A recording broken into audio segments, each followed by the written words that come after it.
Hello, and welcome to the Love Your Work Life podcast. I'm your host, Elissa Shuck. Whether you're going for that next promotion, looking for a job, or making a career pivot, I'll teach you how to navigate it all so you can have the career you want.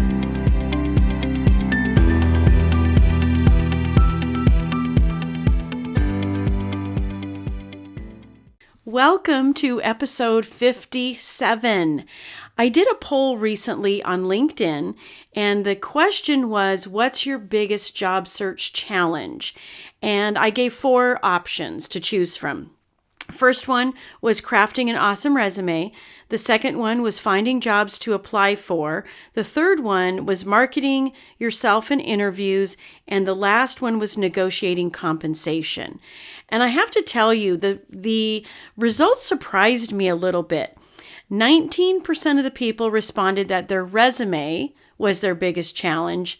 10% of people said negotiating compensation was their biggest challenge, and it was dead even 36% each for finding jobs to apply for and marketing yourself in interviews. So I want to tackle both of these. I'm going to tackle marketing yourself in interviews first in this week's episode, because if you have a resume that's opening doors for you and it's working because you're getting interviews, that's kind of how you know your resume is working. Or as you may have heard me talk about, your job search strategy is working if you're getting to talk to human beings. That's just the way it goes, right? That's the whole purpose. But if you are having trouble marketing yourself in that interview, you could have the best resume on the planet, but you won't get job offers. And there's a number of reasons this could be happening. So I want to talk about marketing yourself in the interview from a marketer's perspective. Now, what I want to tell you is this. If you don't walk away remembering anything other than this little statement, then you're going to win. You're going to have better results. The reason people hire others is the same reason people buy things. Now, I know that sounds weird and it's a little bit crazy to think of ourselves as products, but the psychology behind it is exactly the same. The reason people buy things is because it will make their life easier and better. So when you go into an interview from the perspective that this person's going to hire you because they see something in you that's going to make their life easier and better, you are winning that conversation.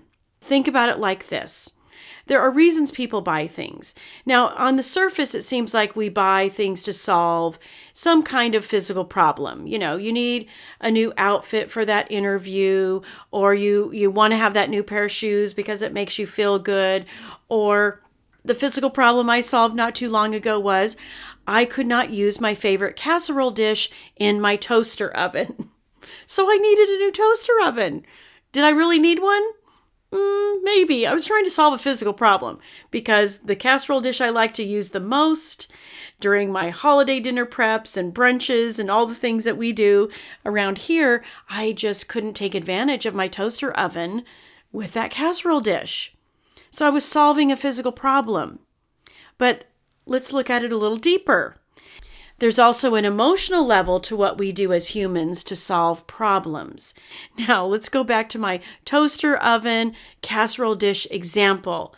Emotionally, not having that extra space during my brunches and my holiday things stressed me out because then I had to navigate things in a very different way. Planning the oven timing and planning the temperature and switching things in and out. So emotionally, I felt a lot of anxiety and stress because I didn't have that extra space. So buying that toaster oven relieved me of those emotional challenges, that stress I was feeling, that anxiety, that franticness that's happening when I'm trying to make sure the timing and temperature of everything is good. Now, on a philosophical level, that's the third level of solving problems. Philosophically, I'm thinking, you know what? It shouldn't be so hard to pull off a great brunch. I really want my family to feel welcome. I really want to serve everything on time and on temp and all the things and presentation that were important to me. So philosophically, deep in my psyche somewhere, I'm thinking, it really shouldn't be so hard to pull off a great brunch. Enter the bigger but not extra space on my countertop toaster oven. It solved the physical problem of being able to fit my favorite dish in there. It solved my emotional problem, and it solved the philosophical problem. It's not hard. You can think about lots of things in your life, in your world, on these three levels, and when a product or when a service or when an offer addresses all three levels, that is the winning combination. That is the combo that gets the most purchases. Okay? So think about what that translates to when you are in a job interview. Yes, you're solving the physical problem of they need someone to fill that role. There's nobody creating social media content. They need someone to do that, right? But what are the other things the hiring manager or the team or the department is thinking? Well, they're stressed out because everyone's bandwidth is stretched too thin. Or maybe they're stressed out because the person who was doing it before just didn't quite grasp the brand identity, and therefore the post, the content, the creative, whatever it was, wasn't landing.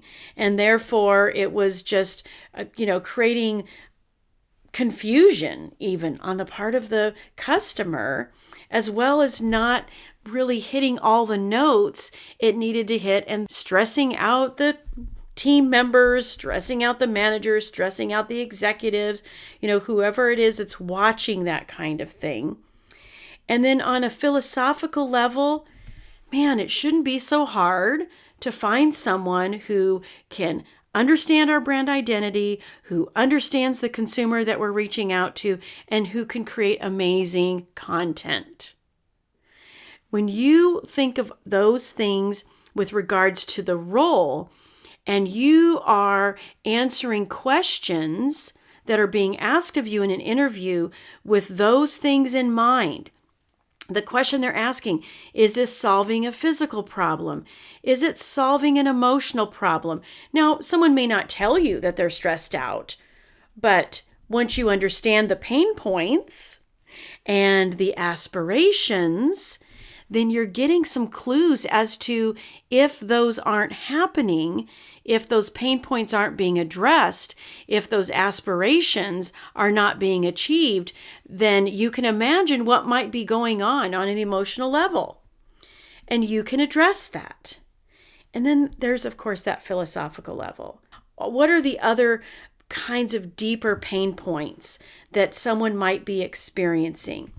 Organizing your answers in a way that addresses all of these things is marketing yourself. So I don't want you to think of marketing yourself as this weird, creepy, salesy thing that you've got to do that feels inauthentic. It's actually not. It's actually a way to show someone that by hiring you, you can make their life easier and better. This is why I'm always pushing you to ask questions to get more context so that you're uncovering more pain points and you have that as an opportunity to share more of your value. And more of your value means I'm going to solve this for you. I understand what you're going through. I am the person with the skills, abilities, and expertise, experience, all of it to solve these problems for you. So think of that. The reason people buy things is the same reason people hire other people. You're making their life easier and better by addressing all of the levels of solution that they're looking for. The next piece of this is what one of my favorite coaches, Stacey Buyin, calls the belief triad. It's belief in yourself, it's belief in your offer, as she would put it. I would translate a little bit to belief in your value, and it's belief in the other person, that they can actually see your value and that they will actually take action on the value that you are bringing to the table. Let's dive into each of these a little bit more. Belief in yourself. It sounds a little self-explanatory, right? But listen, belief is just a thought you keep on thinking. So when you are believing in yourself, it means you're thinking the thoughts that are elevating you and propelling you to what you want next in your career. You know you're not believing in yourself when you only apply to roles that you're 100% qualified for, or that you feel 100% qualified for. I'll clarify that a little bit. Some companies have regulations that require certain 100% must-haves. I get that. But we as humans are very prone to downplaying ourselves. So when you look at a role and you don't feel 100%, chances are you are more qualified than you're giving yourself credit for. But belief in yourself has to do with your thoughts about yourself. I'm equipped for this. Everything I've done has prepared me for this. I know exactly what I'm doing, and the things I don't know, I'll be able to figure out. That's the kind of thoughts to have to generate belief in yourself. Now, belief in your offer, or as I would call it, belief in your value, has to do with what you're bringing to the table. That everything you've accumulated over your career adds value. That you can let some stuff go and focus on other things because that is where the value is. Creating a sense of focus in your job search instead of casting this crazy wide net or throwing spaghetti against the wall. That's belief in your value when you can reel that in a little bit. Think of it in marketing terms like your niche, right? If you're trying to be everything to everybody instead of honing in on your value and focusing on that and believing in it, you're going to get very different results. If you're trying to be everything to everyone instead of really having such a strong belief in your value that you're willing to focus on it, you're willing to leverage it. And this third piece, belief in the hiring manager, belief in the recruiter, belief that they're going to see your value and take action to move you forward in the process and ultimately to hire you. If you are questioning whether they're going to see your value, that is an energy that you're putting out there, and that means they'll start questioning. You questioning their belief in you means they question their belief in you. And when you believe in them and that they're going to see it, you're projecting assurance and reassurance and confidence, and they'll experience that confidence. They'll experience that assurance. It's fascinating how this works. So if you feel like you're having trouble marketing yourself in interviews, I want you to go back and re-listen to this podcast and reframe all of those conversations, thinking about how much you believe and if they are buying what you're selling, okay? Or sell what they're buying. Believe in yourself, believe in your value, believe that they're going to see your value, and solve their problems, make their life easier. Some of it is just understanding yourself, and some of it is understanding the psychology behind why people make choices and decisions. And when you play into that, you're being strategic. You're leveraging everything you have and helping them see you as an awesome, awesome candidate for the role. All right. Until next time. If you like listening to this podcast, then you are going to love my program, Job Search Field Guide. This is a unique opportunity. I offer group coaching alongside a 5-step process to help you land a job quickly. So I hope you will join me in Job Search Field Guide. This is going to be revolutionary to your career journey and your job search, and you get lifetime access. So find it at elissashuck-careercoach.com, and I will see you there.